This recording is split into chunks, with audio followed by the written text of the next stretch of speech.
Welcome to the Passive Income Machine podcast, where we show you how to break free from the grind and achieve real financial freedom in 10 years or less. My name is Ryan D. Lee, and I've helped thousands turn income into cash flow, trade fake money for real assets, and take back control over their time, their wealth, and ultimately their life. Each week, you'll get strategy, tools, and mindset to build your own passive income machine. So my friends, sit back, relax, and enjoy today's episode. All right, my friends. Welcome back to the Passive Income Machine podcast. You are on the microphone today with me, Ryan D. Lee, and the man himself, Scott Saunders. Scott, you want to say what's up to everybody? Ryan, great to be with you. It's Halloween, a big day. I like to call it Happy 1031 Day. To those of you that like doing 1031 exchanges, it's great. And it's a fun day when a lot of people get dressed up in costumes and trick or treat and do all sorts of fun stuff. So what a great day to be doing a podcast together, Ryan. Heck yeah. You know what? One of my favorite traditions in Halloween is to troll my daughter. It's so fun. Every single year I find out what she's dressing up as and where she's going to be meeting up with her friends. And I just show up randomly dressed in the same costume as she is, or my version of the same costume. And so this year, I'm going to be a chipmunk. I don't know exactly where she's going to be, but I'm a chipmunk, and I'm going to show up when she's hanging out with her friends as a chipmunk. And every year I do it, I have to test like my self-confidence, right? Because last year I showed up in a public restaurant dressed as Tinkerbell. So if that lets you know how far I'm willing to go at this. But anyway, I'm excited about the topic of conversation today, Scott, because, you know, we're dealing with, in our economy today, we're dealing with a lot of craziness, It's October 31st. It is Halloween. But there's something set to happen tomorrow that I think is going to send some shockwaves through the American economy. Scott, what's going on the horizon if people don't know? Yeah, on the horizon, we've been struggling with this thing called a government shutdown now for the last month, where the people in Congress just haven't been able to get together, get on the same page, and move forward with funding government. And tomorrow is really significant because I think something like 42 million people, a big percentage of the population, their pay for their benefits, I think they're called SNAP benefits, but basically food stamps and their food, it's running out. And there are a lot of people that are concerned. And, out of a group that big, there's some real needs that are not going to be able to be met out of that size of a group. So it's a pressing problem. I think it's weighing on people that certainly are facing that. And I think the rest of us are looking too and just saying, come on, guys in D.C., get your act together, and fund it. We've got, food at issue. We've got air traffic controllers that are working without pay. There are people all over this country that are not getting paid, and yet they're expected to do their jobs. And that's got to be creating a lot of stress across the whole country right now. Well, I'll be honest with you, Scott. I mean, I did not realize until just today that air traffic controllers are on the federal payroll. I had no idea. And it's interesting because you and I are both getting on a flight tomorrow, and I'm a little bit nervous about it, right? I mean, we're now flying in an airplane that is directed by people who aren't actually getting paid right now. So you're totally right. I mean, we're going to let's call this a Black Swan event, right? The government has little hiccups and everything like that. But I believe this is the second longest government shutdown in the history of, modern governments, at least in America. And, a Black Swan event is something that is rare. It's somewhat unpredictable. It usually has an extreme impact, and usually in hindsight, people try to rationalize it. And I think really we have an opportunity as human beings right now to look at the event that we're in and understand what's going on, and then use it as a way to predict future behavior economically. Because if there's one thing we don't know what the next Black Swan event is. We don't know when it's going to happen. But what we do know is Black Swan events always happen. And they usually catch people off guard because they're unaware, they're unprepared. So, Scott, let's talk a little bit about this idea. If you're going to be directly impacted by the government shutdown and SNAP being turned off tomorrow, what lessons can we learn? Number one. And then if you're going to be directly impacted as a real estate investor, which many of us are by this, again, what lessons can we learn? So, Scott, let's take it from the tenant's perspective. What would be the view from the tenant's perspective on people who rely on government subsidies for part of their housing, part of their way of life? I think from a lot of them, they're going to be feeling let down They've gotten used to something. It's a real need that the government fills, providing some food, some supplemental assistance. And a lot of them are in dire situations for various needs. You've got people that are special needs. You've got people with young children. There's some real needs that are out there. And I think those people are feeling the stress, and they're probably starting to look around for alternative sources of food. They're probably starting to look at things like local food banks, churches, charities, things like that. Where can they go? Where can they turn to? Because something they've been depending on and needed is really drying up, and they know that they're going to still need to get food. So they're facing a lot of stress. I think from their perspective, a lot of those people that are facing that don't have a lot of extra income to save for a rainy day. I know we'd advocate trying to save, a little bit for unexpected events, but I think the people that are on these programs, they're struggling for various reasons, and it's really hard for them to do that. So I think they're looking for kind of their plan B and C right now from their perspective. What do you think, Ryan? Yeah, here's the thing. I believe the program needs revisions, right? But that doesn't negate the fact that there are real people with real needs, with real expectations. I mean, no one saw this government shutdown coming, at least the prolonged nature of it, where it's getting to the point where there is no funding for promises that have been made by the government. And if you look at someone who really does have a need for it, they've been given a clear expectation. As long as there's a need, the need will be fulfilled. Now, whether or not that should go on into perpetuity, I think there's obviously things that we can learn from this and course correct on.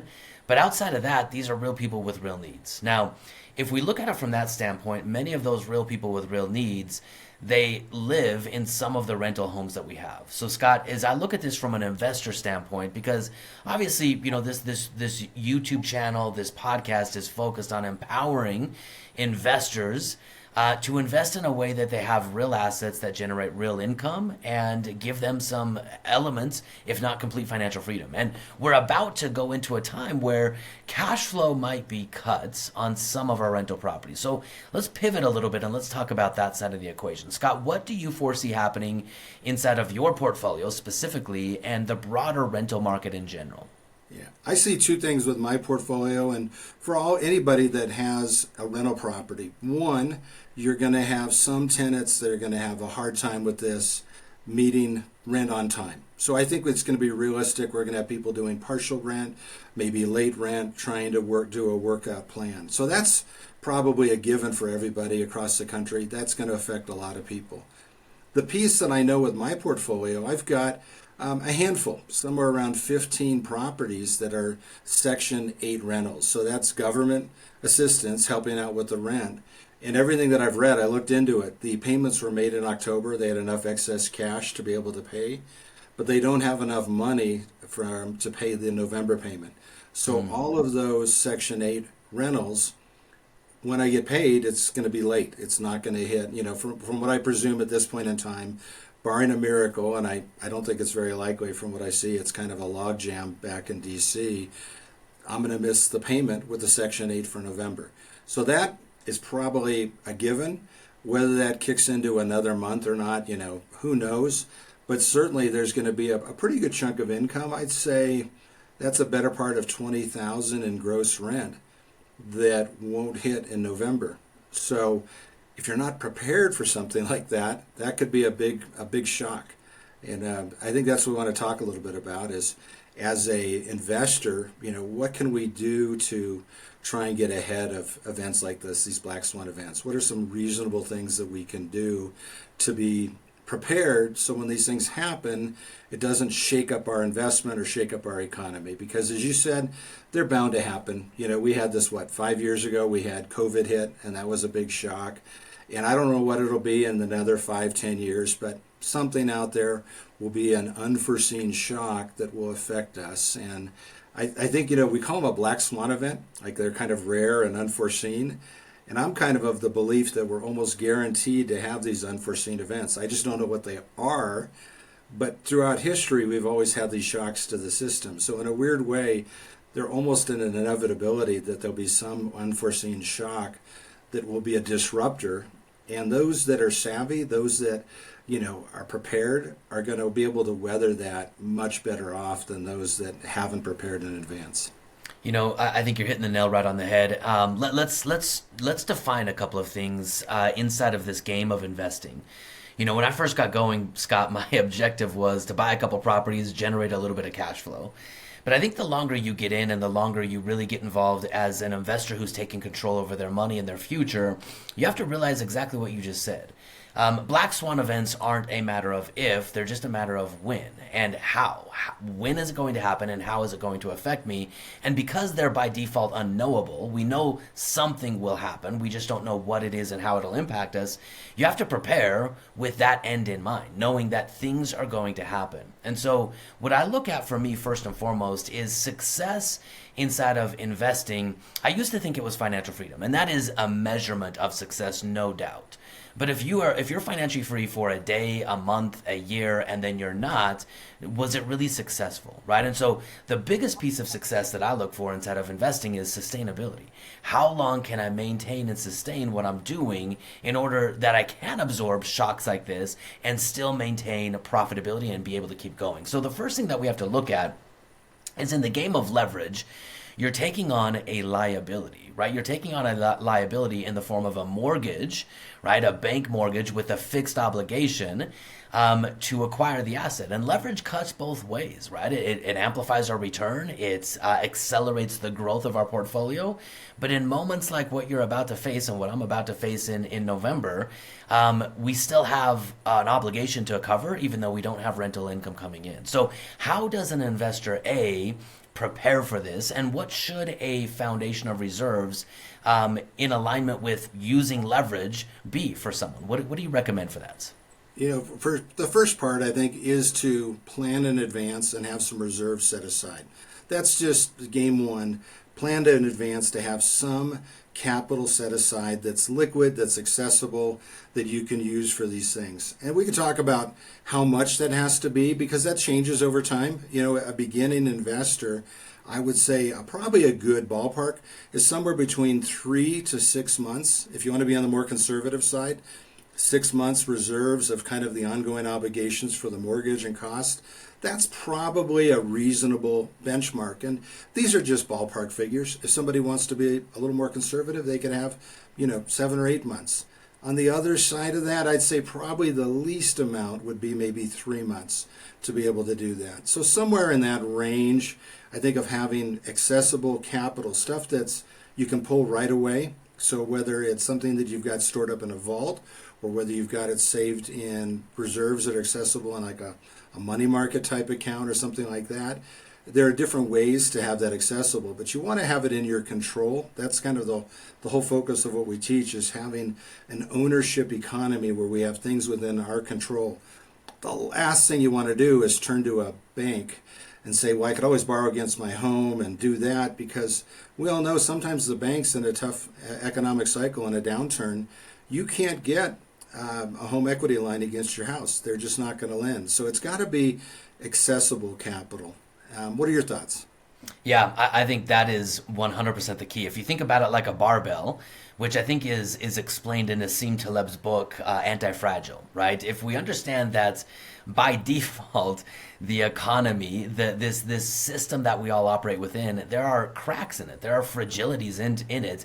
And if we understand that, then we have to build our financial plan to become anti-fragile, which means we have to amplify the leverage, we have to amplify the way the system's built, but we have to counterbalance that leverage that we're using with a foundation of certainty and control. And so for me, over the years, I've become more and more, and I don't think conservative is really the right word, but I have become more and more liquid, because I really view that as the permission to use the leverage that I'm using to maintain a financial set of discipline inside of chaotic times. And here's what I've noticed, and I think a lot of our community noticed this as well during COVID.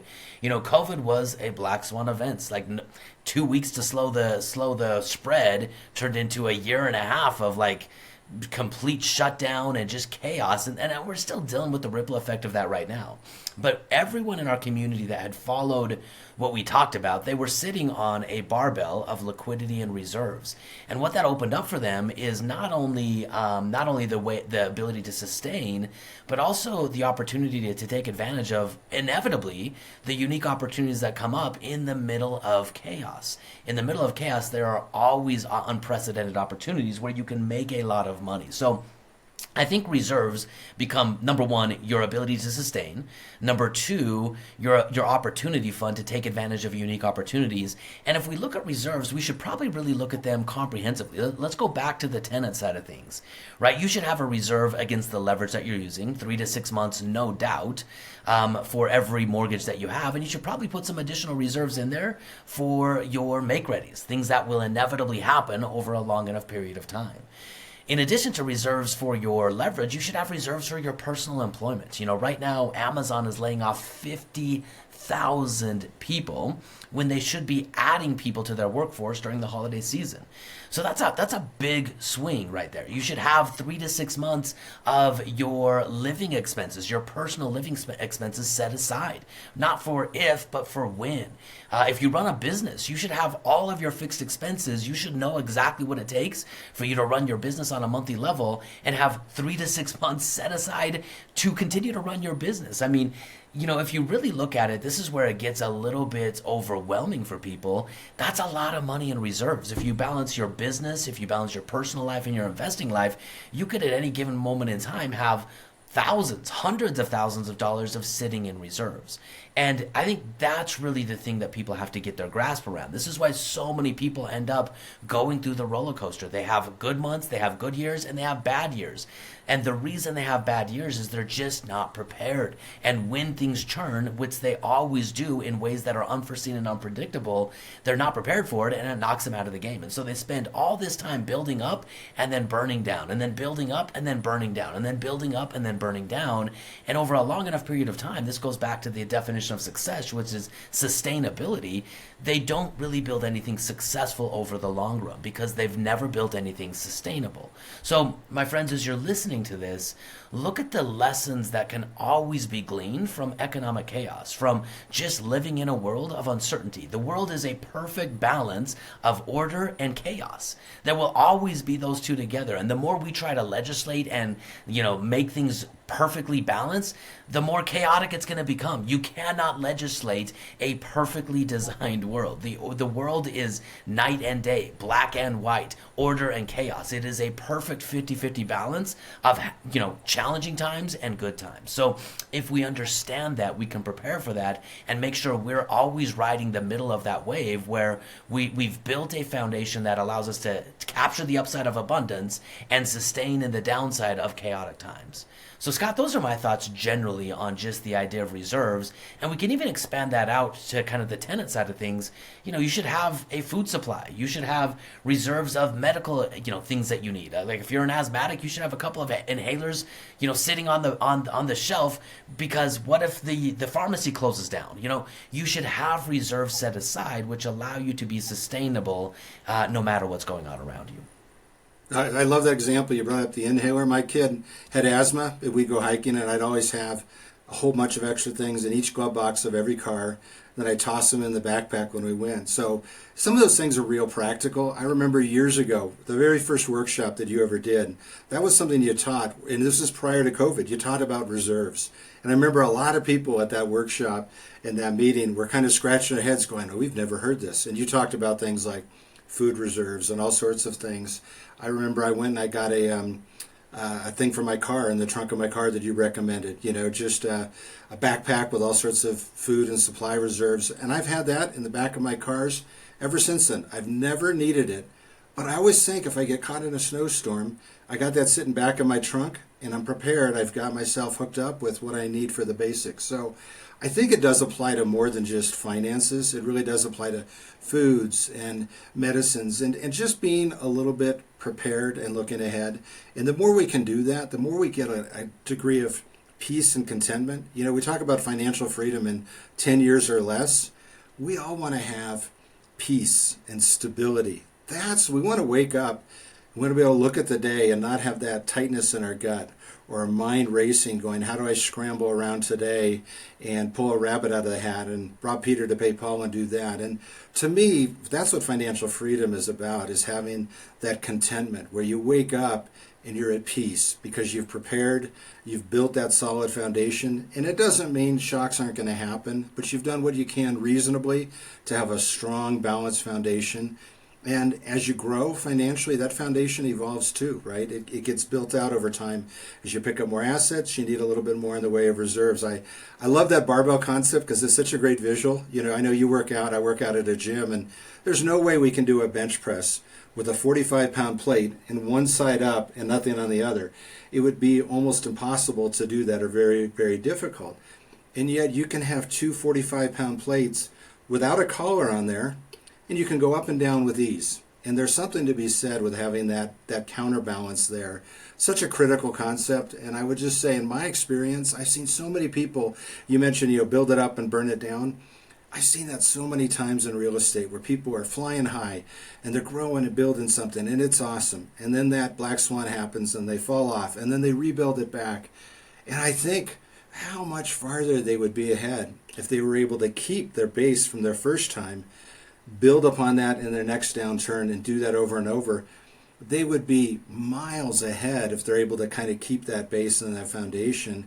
And that's kind of their fortress, and it just gets built on and built out.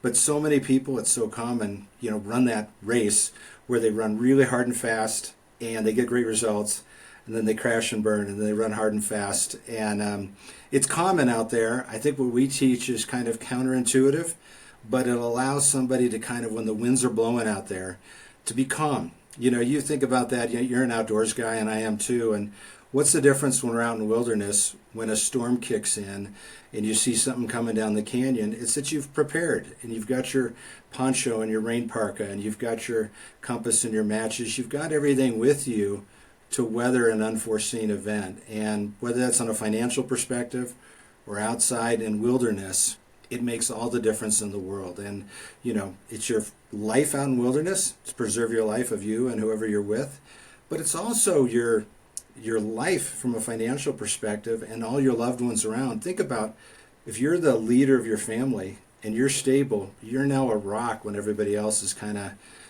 stressed out. And that makes a big difference for the stability of your family and the people you're connected with. So I think it's a critical concept, and something like this, a stupid government shutdown has ripple effect everywhere. And the longer it goes on, the more the ripples go and kind of spread out. And so who knows when this wraps up, but I thought it was worth, kind of flushing this out and talking through it, because there's some great lessons we can learn from something like this.